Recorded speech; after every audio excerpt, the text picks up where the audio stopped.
कितनी जबरदस्त बात है ना कि इस बात पे ध्यान ही नहीं दिया जाता है कि एफआईआर कब लिखवाई जाएगी और कैसे लिखवाई जाएगी। क्या एफआईआर के टाइम का भी 498 डे के किसी झूठे केस पर फर्क पड़ सकता है? और अगर 498 डे सच्चा भी हो और अगर टाइमिंग गड़बड़ है तो क्या 490 डे का केस लिया जा सकता है? यही महत्वपूर्ण बात आज मैं सुप्रीम कोर्ट के इस फैसले से आपको समझाने की कोशिश करूंगा इस वीडियो के अंदर। और इसमें सबसे जबरदस्त बात आज आपको मैं इस वीडियो के लास्ट में जरूर बताऊंगा, जो एक बोनस टिप होगा सुप्रीम कोर्ट के इस फैसले के हिसाब से। पहले हम ये मैटर समझने की कोशिश करते हैं कि ये मैटर असल में क्या था और कैसे हुआ। देखिए, पत्नी और जो पति थे उनके बीच में आपसी विवाद रहने लगा। पत्नी कुछ टाइम से अलग रह रही थी और पति के साथ रहना पसंद नहीं करती थी। ऐसी सूरत में पति को लगा कि पत्नी वापस आ जाएगी, इसलिए उन्होंने कोई खास कोशिश नहीं की। एक दो बार उसे लाने समझाने की कोशिश जरूर की। अब पत्नी ने बाद में देखा कि मैं पति पर एक झूठा केस लगाती हूं और उसने ट्रायल कोर्ट में अपना 490 डे फाइल कर दिया। नोटिस आया, पति ने काफी समझाने की कोशिश की ट्रायल कोर्ट को, पर ट्रायल कोर्ट ने जो है पति की एक भी बात नहीं सुनी और काफी हद तक पति के खिलाफ फैसले सुनाने शुरू कर दिए। अब ऐसी सूरत में पति को लगा क्यों ना मैं इस पूरे झूठे केस से पीछा छुड़ाऊं। यहां पर उनको एक बहुत बारीक बात नजर आई और उस बारीक बात से उन्हें बहुत फायदा मिला। जब वो हाई कोर्ट गए तो हाई कोर्ट में उन्होंने अपने सारी चीजें खुलकर समझाई कि देखिए, हमारे खिलाफ एविडेंसेस एक तो स्पेसिफिक नहीं है और एलिगेशंस तो बिल्कुल भी मैच ही नहीं करते कि ये 490 डे के मैटर के लिए है। कुछ भी कहना करना इसके अंदर शामिल कर दिया गया है, घरेलू कामों को भी इसमें शामिल कर दिया गया है। ऐसी ऐसी बातें लिखी गई हैं जिनका कोई दूर दूर तक पत्नी के पास एविडेंस के रूप में वजूद ही नहीं। इन बातों का सिर्फ कहानियों पर आधारित एक 490 डे बना दिया है। पर वो इंपॉर्टेंट बात जब हाई कोर्ट को बताई गई, जो पति ने बारीकी से देख ली थी, तो हाई कोर्ट को भी लगा कि फैसला तो पति के हक में जाना चाहिए। हाई कोर्ट ने यह फैसला पति के पक्ष में सुना दिया। इसको चैलेंज करने के लिए पत्नी तुरंत भागी सुप्रीम कोर्ट और उसे लगा कि वहां से उसे रिलीफ मिल जाएगी।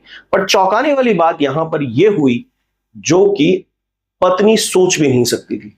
सुप्रीम कोर्ट ने इस पूरे मैटर को हाई कोर्ट के एंगल से देखा और पति ने जो पेशकश दी और पत्नी ने अपनी जो अब तक मनगढ़ंत कहानियां सुनाई थी, उन सब पर देखने के बाद सुप्रीम कोर्ट को लगा कि ये कैसा फैशन बन गया है कि कोई किसी पर कभी भी केस कर देता है। अब यहां पर जो पति को सबसे इंपॉर्टेंट बात दिखती थी इस केस के अंदर, वो भी सुप्रीम कोर्ट ने हाईलाइट की अपने फैसले के अंदर। दोस्तों, इसीलिए आपको लीगली अवेयर होना चाहिए। ऐसे ही हम लोग भी आपको इतनी स्पेसिफिक चीजें, नॉलेज हमारे लीगल अवेयरनेस प्रोग्राम से देते हैं और इस लीगल अवेयरनेस प्रोग्राम की सबसे खास बात यही होती है कि इसमें आपको इस तरह की डिटेक्शन मिलती है, इस तरह का डिटेल्ड इन्वेस्टिगेशन देखने को मिलता है आपके केसेस का, जो डिकोड करता है आपके केस को और आपको आपके रिजल्ट्स की तरफ तेजी से पुश करता है। हम मदद करते हैं अपनी लीगल अवेयरनेस प्रोग्राम से लोगों को अवेयर करने में, अवेकन करने में, और इसके लिए हम कोर्सेज चलाते हैं। अगर आप इन कोर्सेज का हिस्सा होना चाहते हैं, अपनी फास्ट रेमेडीज पर काम करना चाहते हैं, काम आपको ही करना है, मगर अल्टीमेटली कुछ चीजें आपको डिटेल में अगर मिल जाती हैं, नॉलेज अगर फास्ट आपको मिलती है, टाइम टू टाइम सॉल्यूशंस मिलते हैं, तो आप समझ सकते हैं कि नेचुरल प्रोसेस बन जाता है फास्ट रिजल्ट्स का। आप भी अगर इन कोर्सेज का हिस्सा होना चाहते हैं तो दिए गए व्हाट्सएप नंबर पे या फिर हमारी वेबसाइट पर जाकर ये कोर्सेज की डिटेल ले सकते हैं। आप अगर इस वक्त किसी कानूनी समस्या में हैं, कोई विशेष तरीके की जानकारी चाहते हैं, तो उन जानकारियों के लिए आप हमारे व्हाट्सएप नंबर पर संपर्क कर सकते हैं और डायरेक्ट जाके आप हमसे बात करने के लिए बुकिंग भी दे सकते हैं।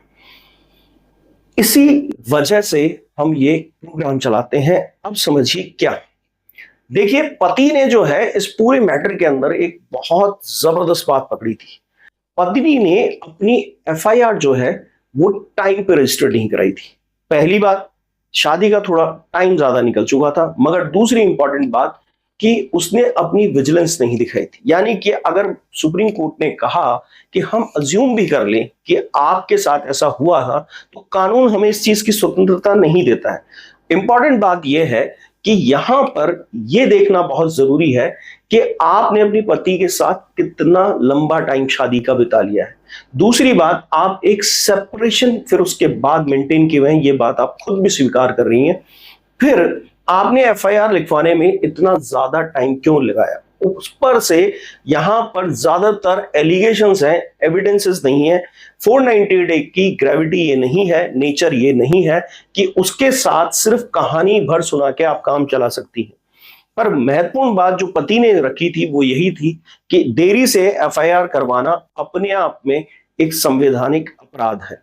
यानी कि आप कानून जानते हुए कि हाँ, महिलाओं के लिए सब चीजें और ये सब सुविधाएं उपलब्ध हैं, आपने विजिलेंट होना दिखाया ही नहीं। आप खुद अपने अधिकारों को लेके सजग नहीं थी। या फिर हम ये भी मान सकते हैं, ये सुप्रीम कोर्ट ने टिप्पणी की कि आप हो सकता है इन्हें सिर्फ फ्रस्ट्रेटेड करने के लिए ही ये केस लगा रही हैं। दोस्तों, इसीलिए ये इंपॉर्टेंट बात समझिए कि जब आपकी एफआईआर टाइमली नहीं होती है तो उस पर फोकस कीजिए, उसे अपने रिजल्ट का कारण बनाइए। लेट डिले एफआईआर जो है और उनकी रीजनिंग वहां नहीं होना, ये कानून का बकायदा उल्लंघन है, अधिकार नहीं है महिलाओं के लिए। तो आगे से आप भी अगर इस तरह की चीजें देखना चाहते हैं, समझना चाहते हैं, तो फिर हमारे वीडियोस रेगुलर देखते रहिए। ये जो जजमेंट है ये आपको हमारे व्हाट्सएप नंबर पे इसका लिंक मिल जाएगा, आप वहां पर जाकर इसको कलेक्ट कर सकते हैं। वीडियो अच्छा लगा लाइक करें, शेयर करें, सब्सक्राइब करें।